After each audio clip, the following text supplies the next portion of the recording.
Bonjour, comment tu t'appelles? Bonjour, Serge, je m'appelle Serge. D'abord, tu es venu avec qui ici? Ah, je suis venu avec ma femme Ghislaine. Tu as une famille, tu as des frères et sœurs? J'ai une sœur. J'ai une sœur.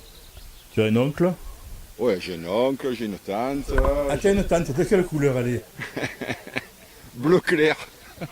D'ailleurs, trop clair, on n'a pas bien dormi. Elle était presque fluo. D'accord, et en fait, tu habites où? Ah, moi, j'habite à Marseille, du côté de la Valentine, aux Olives. Et ça fait combien d'années que tu viens à Festifred?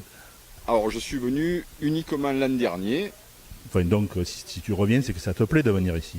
Ah non, moi, pas du tout. Moi, la montagne, ça me plaît pas. Moi, je suis un mec de la ville. Je viens pour faire plaisir à ma femme. Mais tous ces arbres, tout ce vert, ça me donne mal à la tête. Et je viens uniquement pour faire plaisir à ma femme. Toutes ces fourmis, ces moustiques. Et surtout tout ce vert. Parce qu'en fait, je suis daltonien, moi. Et je vois pas la différence de vert. Et je vois uniquement un vert et ça me donne mal à la tête. Tout ce vert m'étouffe. Tu es venu quand même, c'est l'essentiel, Voilà, bienvenue. pour faire plaisir. J'avais participé à la préparation de la pizza. La fameuse pizza. Tu avais des notions déjà de cuisine? Parce que j'ai l'impression que tu aimes cuisiner. Bah oui, au départ, je suis cuisinier, moi. Donc, Tu étais cuisiné sur les bateaux, c'est ça? c'est ça, oui. Mais pendant pas longtemps. J'ai fait 35 ans sur les bateaux et j'ai fait cuisine pendant un an. Donc c'est loin derrière et je ne peux pas dire maintenant que je sois cuisinier. Mais ça me plaît encore. Ça se passe comment sur les bateaux? Il doit y avoir une sacrée organisation, non? Pour les repas. Parce que les repas, ils se passent à la même heure, à une heure précise. Surtout qu'on peut atteindre les 2500 passagers. Donc il faut envoyer du lourd. Ça arrive, c'est pas comme ça ouvre à midi, ça ferme à 2 heures, donc de midi à 2 heures, il faut passer 2000 passagers. Il y a plusieurs zones de restauration. Hein. Il y a un restaurant à la carte, il y a un menu, il y a un self-service. Et ensuite, il y a des kiosques avec des sandwichs, des pizzas, des croque-monsieur. Il y a plusieurs points de vente. Heureusement, parce que pour 2000 passagers, il faut pouvoir étaler sur toute la surface du navire. Et ça va, il y avait une bonne ambiance?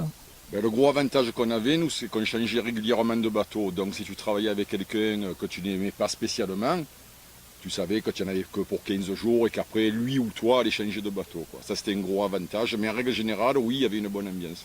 Pas trop de tensions intersyndicales?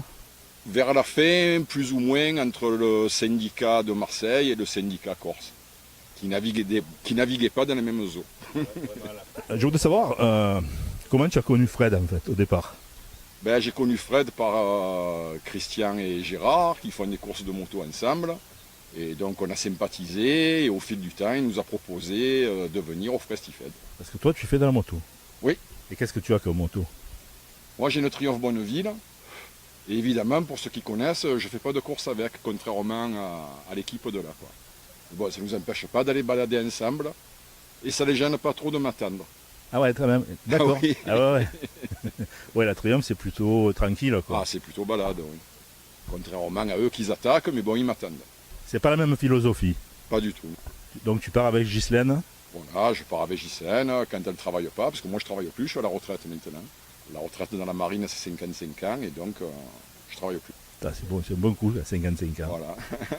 D'après toi, peut-on devenir riche tout en restant honnête? À moins de gagner au loto, je ne pense pas. C'est une réponse claire et nette. Et est-ce qu'on peut être gentil et intelligent?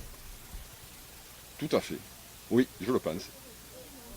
Et tu ne penses pas que dans certaines professions, par exemple, il y a des fois où il ne faut pas être trop gentil?